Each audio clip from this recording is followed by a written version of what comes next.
বাচ্চা লালন পালন করা বা সামলানো পৃথিবীর সবচেয়ে সুন্দর আবার একই সাথে সবচেয়ে পরিশ্রমের কাজগুলোর একটি।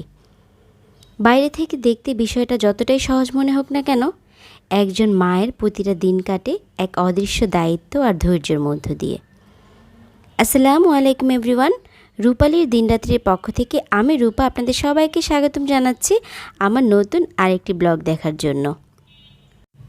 প্রতিদিনের সংসারে আমাদের গৃহিণীদের তো কাজের শেষ নেই, কিন্তু যাদের বাসায় ছোট বাচ্চা আছে তাদের কাজগুলো কিন্তু আরও দ্বিগুণ হয়ে থাকে।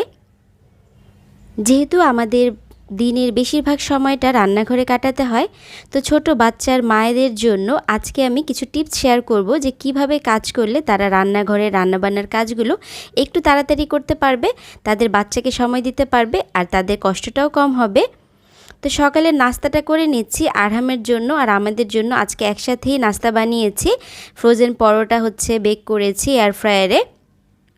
সকালবেলা ঘুম থেকে উঠেই নাস্তার পাশাপাশি আমি চেষ্টা করি কি রান্না করব সেই জিনিসগুলো ফ্রিজ থেকে নামিয়ে ভিজিয়ে দেওয়ার জন্য, কারণ এই কাজটা যদি দেরি করি তাহলে কিন্তু আমার রান্নাবান্নার কাজগুলো লেট হয়ে যাবে। তো ফ্রিজে ভিজানোর এই কাজটা সকালবেলা ঘুম থেকে উঠেই আমি করে ফেলি। আমি দেখা যায় মাসে 2 থেকে 3 বার শাক কিনি। তো যখনই শাক কিনি একসাথে আমি কয়েক রকমের শাক কেনার চেষ্টা করি। এতে করে দেখা যায় আমি ফ্রিজে রেখে দিলে এটা আমার অনেকটা সময় বাঁচিয়ে নেয়। তো আমি এখানে কিন্তু সবগুলো শাক একদম বেছে নিয়েছি। তো কিছু শাক আমি এভাবেই বেছে ফ্রিজে রেখে দিব, যখন রান্না করব তখন কিন্তু ঝটপট খালি রান্নাটা বসিয়ে দিতে পারবো। আর কিছু শাক আমি হালকা ভাপ দিয়ে রাখি। এই শাকটা বেশি দিন ফ্রিজে রাখা যায়। অনেক সময় দেখা যায় আমি এই শাকটা হালকা সিদ্ধ করে ডিপ ফ্রিজেও রেখে দিই। তো যখন ইচ্ছা তখনই কিন্তু বের করে এটা রান্না করা যায়। আর টেস্টের কথা কি বলবো, টেস্ট আপনার টাটকা রান্না করলে যেমন টেস্ট সেম সেরকম টেস্টই থাকে। আপনারা করে দেখতে পারেন। এই যে দেখুন, আমি কিন্তু সবগুলো শাকই এখানে হালকা স্টিম করে রেখেছি আর কিছু শাক নর্মাল ফ্রিজে রেখেছি। কারণ শাকটা দেখা যায় কি আমার প্রত্যেক দিন খাওয়া হয় না, 3-4 দিন পর পর হয়তো বা একদিন শাক রান্না করি। তো নর্মাল ফ্রিজে তো এতদিন ভালো থাকবে না, যেহেতু আমি একসাথে 3 রকমের শাক কিনেছি। তো এগুলো সুন্দরভাবে আমি এখন নর্মাল ফ্রিজেই রেখে দিব। সিদ্ধ করে রাখার ফলে কিন্তু নর্মাল ফ্রিজে এই শাকটা প্রায় 10-12 দিনের মতন ভালো থাকবে।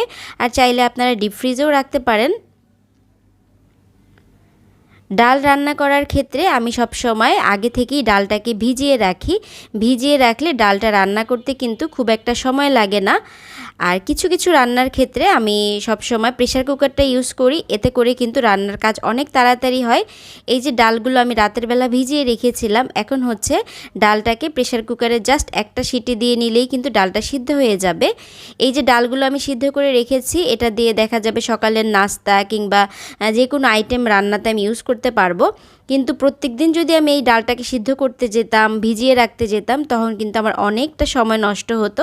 তো আগে থেকে এই কাজগুলো করে রাখলে কিন্তু আপনাদের অনেকটা সময় বেঁচে যায়। রাতের বেলা যেহেতু আমরা এখন ভাত খুব একটা খাচ্ছি না, দেখা যাচ্ছে সালাদ বা চিকেন ফিশ এগুলোই খাওয়া হচ্ছে। তো সালাদ বানানোর জন্য এই কাবলি ছোলাটা আমি প্রত্যেক দিনই ইউজ করি, আপনারা দেখেছেন আমার অনেক ভিডিওতেই। তো এই কাবলি ছোলা আমি একসাথে সবগুলোকে সিদ্ধ করে এভাবে জিপলক ব্যাগে ভরে রেখেছি। শুধু ডিপ ফ্রিজ থেকে কয়েকটা নামিয়েই, এটা কিন্তু একদম ঝরঝরে হয়ে থাকবে, নামিয়ে আমি একটু ওভেনে গরম করে নিলেই কিন্তু একদম ফ্রেশ হয়ে যাবে। তো প্রত্যেক দিনের এই ঝামেলাটা কিন্তু আমার আর করতে হচ্ছে না, এতে করে কিন্তু আমার অনেকটা সময় বেঁচে যাচ্ছে। আমি আপনাদের সাথে আগেও শেয়ার করেছি যে সবজি সবসময় আমি একটু বেশি করে কেটে ফ্রোজেন করে রেখে দিই। তো কিছু সবজি আমি ফ্রোজেন করে রাখবো আর কিছু সবজি একবার আমি মশলা দিয়ে সিদ্ধ করে রাখবো। এই সবজিগুলো দেখা যায় অনেক সময় আমি চিংড়ি দিয়ে রান্না করব, কখনো ডাল দিয়ে রান্না করব, কখনো বা এমনিতেই পরোটা খাওয়ার জন্য হোটেলে যে সবজিটা করে সেভাবে রান্না করব। যেভাবে ইচ্ছা করা যায়, আপনারাও চাইলে এভাবে কিন্তু কাজগুলো আগে থেকেই গুছিয়ে রাখতে পারেন। তো সপ্তাহে যে কোনো একটা দিন আমি এভাবে বেছে নিই কাজটা করার জন্য, যেদিন দেখা যায় আমার রান্নাবান্নার একটু ঝামেলা কম থাকে, সেদিনই আমি এই কাজগুলো গুছিয়ে রাখি। এই যে সবজিটাকে আমি একটু হলুদ, লবণ আর একটা তেজপাতা দিয়ে সিদ্ধ করে রেখেছি। এখন এভাবে বক্সে করে রেখে দিব।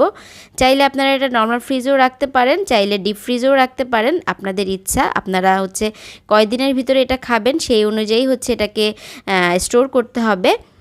আমি যেই আইটেমগুলো আজকে স্টোর করছি এগুলো কিন্তু খুব বেশি দিন না, বেশি হলে 1 সপ্তাহের মতো যাবে। খুব বেশি দিন খাবার স্টোর করে আমি রাখিও না, 1 সপ্তাহ 10 দিন এরকমের ভিতরেই কিন্তু সব খাবার শেষ করে ফেলার চেষ্টা করি।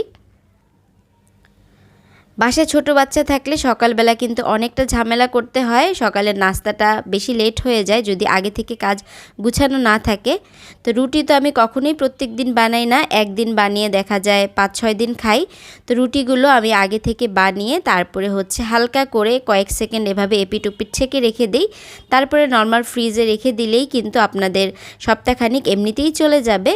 যেহেতু রুটিটা আমার বাসায় প্রত্যেক দিনই লাগে সকালের নাস্তায়, এর জন্য কিন্তু একটু বেশি করে বানিয়ে রাখলে ভালো হয়। যাদের বাসায় স্কুল গোয়িং বাচ্চারা আছে, স্কুলে যায় বা সন্ধ্যার নাস্তার জন্য কিন্তু অনেক সময় আমাদের চিজটা খুব প্রয়োজন পড়ে, বা স্কুলে টিফিন দেওয়ার ক্ষেত্রেও চিজটা দরকার পড়ে। তো চিজটা যেহেতু আমরা ডিপ ফ্রিজে রাখি, প্রত্যেক দিন কিন্তু এটা বের করে তারপরে গ্রেট করে কাজ করা কিন্তু অনেকটা সময় সাপেক্ষ ব্যাপার। এর জন্য আমি সবসময় চেষ্টা করি চিজ এনে এভাবে একবারে গ্রেটার দিয়ে গ্রেট করে তারপরে ফ্রোজেন করে রাখি। যখন আমার প্রয়োজন পড়ে আমি জাস্ট ডিপ থেকে বের করেই কিন্তু এটা সাথে সাথে ইউজ করতে পারি। এতে করে কিন্তু আমার সময় একদমই নষ্ট হয় না, আর কষ্টটাও কিন্তু অনেক কম হয়। তো আজকের যে ভিডিওটা শেয়ার করছি আমি হচ্ছে যেদিন যেই কাজ করেছি সেদিনই ভিডিওটাই আপনাদের সাথে শেয়ার করেছি। আশা করছি আপনাদের ভালো লাগবে, কারণ অনেক আপুরাই আমাকে মাঝে মাঝে কমেন্ট করেন যে আরহামকে নিয়ে আমি কিভাবে সংসারের সব কাজ এত সুন্দর করে গুছিয়ে করি।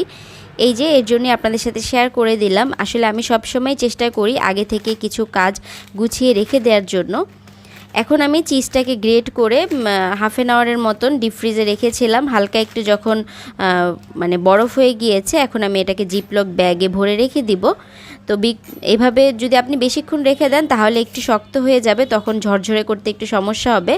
তো এই যে দেখুন আমি একটা চামচ দিয়ে যখন মানে উঠাচ্ছি সুন্দরভাবে কিন্তু উঠে যাচ্ছে। এটাকে এখন জিপলক ব্যাগ বা যে কোনো এয়ারটাইট বক্সে ভরে রেখে দিলে আপনারা যে কোনো নাস্তা আইটেমে খুব সহজেই ইউজ করতে পারবেন।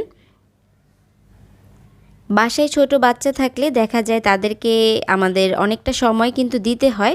তো তাদেরকে সময় দিতে গেলে দেখা যায় সংসারের অনেক কাজকর্মই কিন্তু আমরা ঠিক মতন করতে পারি না, আর সেই কাজগুলোও কিন্তু আমাদের জরুরি।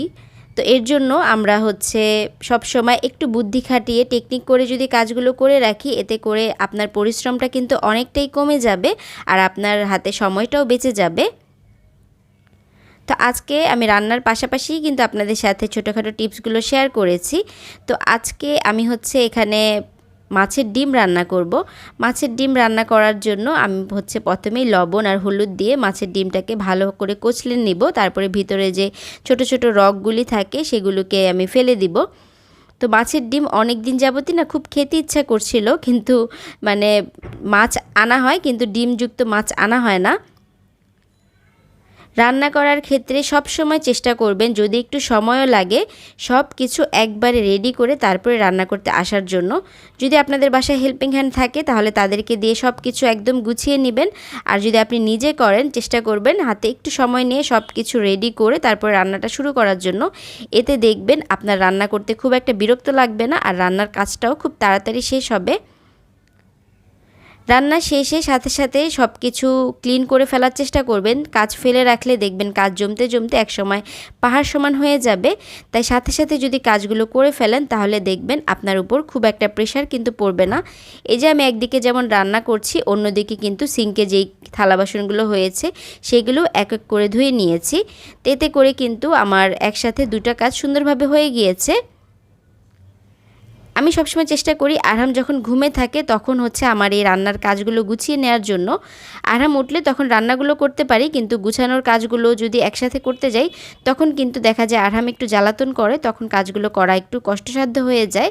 তো বাচ্চা যখন ঘুমে থাকে তখন দেখবেন টুকটাক অনেক কাজ কিন্তু আমরা গুছিয়ে নিতে পারি। ছোট ছোট আরও অনেক কাজ আছে যেগুলো আপনারা আগে থেকে গুছিয়ে রাখতে পারেন, যেমন আদা রসুন পেস্ট করা, পেঁয়াজ কুচি করা, পেঁয়াজ বাটা। এই কাজগুলো কিন্তু আগে থেকে করে রাখলে আপনাদের রান্নাবান্নায় কখনোই দেরি হবে না। আমি এই যে রান্না করতে আসলে দেখা যায় 1 ঘন্টার ভিতরে আমি 2-3 রকমের রান্না করে ফেলতে পারি, খুব একটা সময় কিন্তু লাগে না, যেহেতু আমি সব কিছু আগে থেকেই গুছিয়ে রাখি। আর আরহাম হওয়ার পর থেকে সবসময় চেষ্টা করি রান্নার রেসিপিগুলো একটু সহজ রাখার জন্য। খুব বেশি সময় লাগে এরকম রান্নাবান্না আমি কমই করি। আর সবসময় দেখা যায় কিছু রান্না করলে একটু বেশি পরিমাণে রান্না করি, যাতে হচ্ছে একদিনের জায়গায় আমরা 2 দিন খেতে পারি।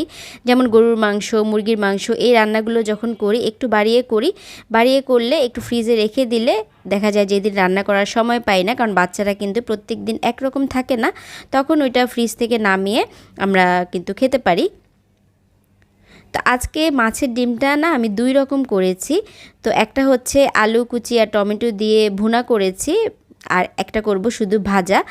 তো আমি না একটু ছোটো কড়াইয়ে হচ্ছে মাছের ডিমটা বসিয়েছিলাম, তাই একদম ভাজা ভাজা করতে পারছিলাম না। পরবর্তীতে আবার আমার যেই আয়রনের কড়াইটা আছে সেটাতে হচ্ছে মাছের ডিমটা নিয়ে একটু ভাজা ভাজা করেছি।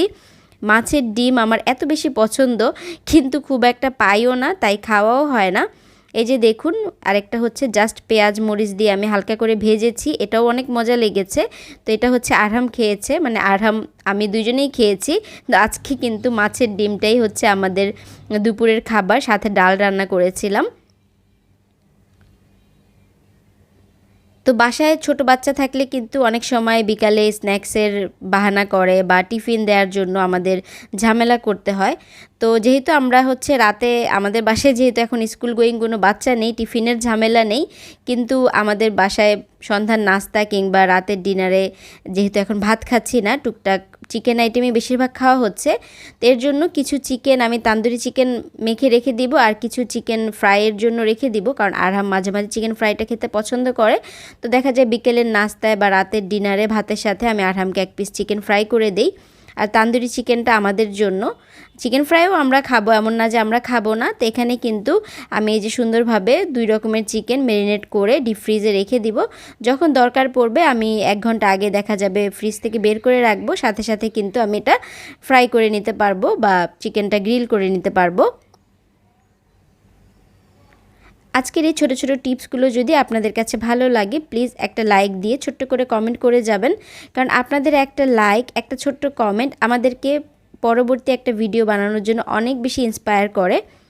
আর যদি আমার চ্যানেলের কোথাও কোনো অংশ দেখে মনে হয় আমার চ্যানেলটিকে সাবস্ক্রাইব করার দরকার, সাবস্ক্রাইব করে পাশে থাকা বেল আইকনটি ক্লিক করে দিবেন, যাতে আমি ভিডিও দেওয়া মাত্রই আপনাদের কাছে নোটিফিকেশন চলে যায়। আজকের মতো এখান থেকেই বিদায় নিচ্ছি। সবাই ভালো থাকবেন, সুস্থ থাকবেন। আল্লাহ হাফিজ, আসসালামু আলাইকুম।